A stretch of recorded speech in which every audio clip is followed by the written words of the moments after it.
Assalamualaikum warahmatullahi wabarakatuh. Waalaikumsalam warahmatullahi wabarakatuh. Ini pertanyaannya di luar tema pengajian kita, Bib. Ya. Momennya kan bulan Agustus, Bib, yang dengan jenis bermacam-macam kegiatan atau perlombaan. Yang ingin saya tanyakan, kalau ada salah satu kegiatan atau perlombaan dikenakan uang pendaftaran, Bib, apapun jenis perlombaannya, itu dalam Islam dikatakan haram atau gimana, Bib? Kalau uang pendaftarannya itu dijadikan hadiah untuk perlombaannya, Bib. Itu aja pertanyaan dari saya. Terima kasih. Assalamualaikum warahmatullahi wabarakatuh. Waalaikumsalam warahmatullahi wabarakatuh. Jadi perlombaan ini ya di dalam Islam sudah diatur. Ya. Ada pembahasannya di dalam kitab fikih. As-sabaq waramyu atau musabaqah waramyah. Jadi perlombaan dan memanah. Begitu. Jadi Rasul SAW pun ya menganjurkan ya, termasuk sunnah kita nih mengadakan perlombaan ya. Maksudnya tapi perlombaan yang memang bertujuan untuk meningkatkan kualitas kita di dalam berjihad ya. Jadi ada hukum daripada perlombaan itu ada 3, ada yang sunnah, ada yang mubah, ada yang haram. Yang sunnah ini yang sesuai dengan apa yang disunnahkan oleh Rasul Sallallahu Alaihi Wasallam. Ya, yaitu apa? Yaitu pertama perlombaan kuda, perlombaan onta, dan juga memanah atau menembak. Jadi ini semuanya atau semua yang berkesesuaian dengan jihad fisabilillah. Seperti misalnya kalau lomba kuda, ya maksudnya keterampilan di dalam mengendarai kuda, begitu. Atau mengendarai motor gitu. Atau tapi kalau ada ulama mengatakan hanya 3 ini saja yang sunnah ya, hanya ini 3 saja, yaitu pertama lomba pacuan kuda atau lomba pacuan daripada onta atau memanah begitu, atau yang sesuai dengan kebutuhan di dalam berjihad. Seperti misalnya bela diri, pencaksilat, atau macam-macam bela diri yang lainnya, atau berenang, begitu. Itu juga termasuk sunnah, begitu. Lomba renang, ya itu termasuk sunnah, begitu. Nah ini lomba yang sunnah. Ini kita bicara tentang lombanya dulu ya, bukan hadiahnya, lombanya.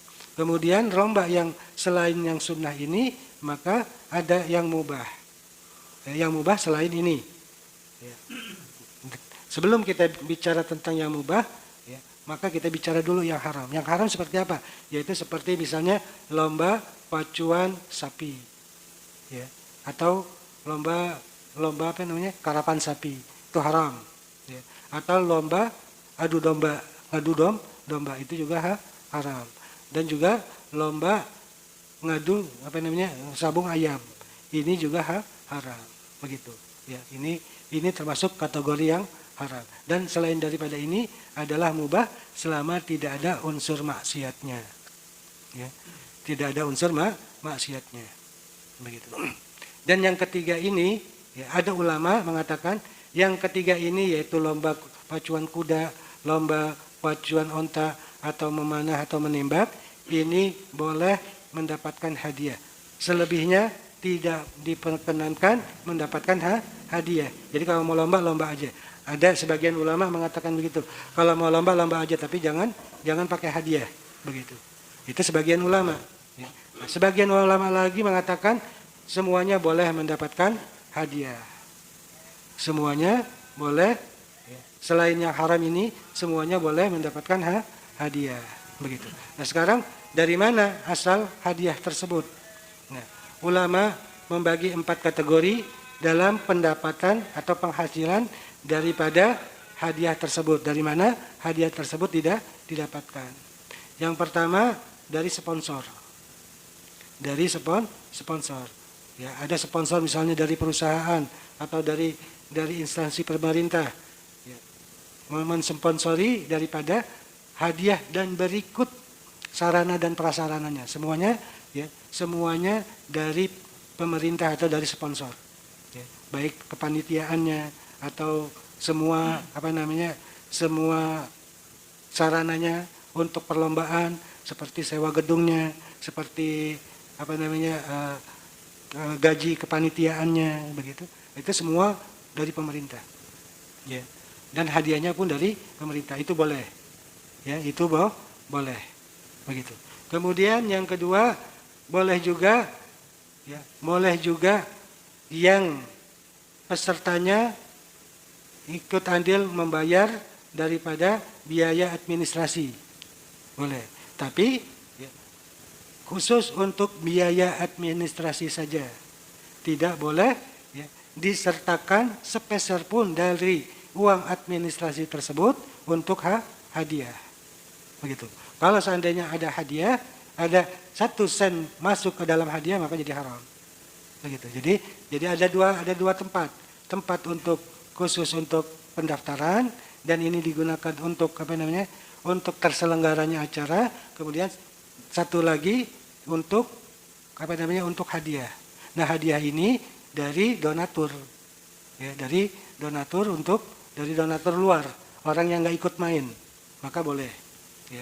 Jadi kalau untuk untuk orang-orang yang ikut serta nih, bayar administrasi berapa? 100.000 bayar, begitu. Nggak apa-apa, bayar buat administrasi untuk penyelenggaraan acara lomba tersebut, begitu. Ya. Adapun hadiahnya itu dari donasi orang lain yang tidak ikut serta di dalam lomba. Itu yang kedua. Kemudian yang ketiga, boleh ya, peserta ya, memberikan iuran, yang mana iuran tersebut termasuk daripada piala atau hadiah untuk pemenang, boleh. Misalnya ada 10 orang. Misalnya 10 orang nih ikut lomba, semuanya ngasih uang 100.000, 100.000. Hadiahnya 1 juta gitu. Itu kan berarti uang dari peserta, kan begitu, ya. Karena 10 orang, kemudian pesertanya 10 orang, kemudian yang setiap orangnya itu membayar 100.000. Boleh melakukan hal seperti ini asal ada muhalil. Maksudnya muhalil apa? Yaitu orang yang tidak bayar diikut sertakan di dalam lomba tersebut. Misalnya 2 orang atau 1 orang masuk ke dalam lomba tersebut, begitu. Yang bukan cuma ikut-ikutan aja, tapi memang dia punya skill di dalam lomba tersebut, kemampuan di dalam lomba tersebut, bukan cuma akal-akalan orang biasa-biasa aja, aki-aki, nanti ikut deh biar jadi halal nih, perlombaan biar jadi halal, aki-aki ikut deh. Gitu. Nah, ini nggak boleh, harus yang punya skill ya, atau kemampuan di dalam lomba tersebut. Ini namanya muhalil, ini boleh. Kenapa ini boleh? Ibaratnya seperti ini. Ya, ibaratnya ya, kalau kita mau perkecil lagi, ibaratnya seperti ini. Ana punya duit 1 juta. Terus ajak Budi, pokoknya kita lomba. Kalau menang, Budi dapat 1 juta ini. Tapi kalau kalah, Budi nggak dapat apa-apaan. Begitu. Itu kan sama seperti itu. Ya. Jadi ibaratnya kita patungan buat satu orang. Kalau kamu menang, maka hadiah ini buat kamu. Begitu. Ya. Jadi itu yang namanya muhalil. Paham? Begitu, ya. Ibaratnya kalau kita perkecil jadi 1 orang. 1 orang ini punya duit, kemudian yang 1 orang lagi nggak punya duit. Yang 1 orang ini ngajak lomba. Ayo kita lomba. Kalau misalnya kamu nggak perlu ngeluarin uang apa-apa, ya, nggak perlu ngeluarin modal sama sekali. Kalau kamu menang, kamu saya kasih duit 100.000 misalnya. Tapi kalau kamu kalah, ya kamu nggak dapat apa-apa, begitu.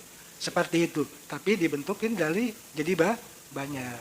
Seakan-akan yang kelompok itu memberikan hadiah kepada yang 1 orang ini. Kalau kamu menang, hadiahnya semuanya buat kamu, begitu. Itu namanya muhalil. Itu yang ketiga.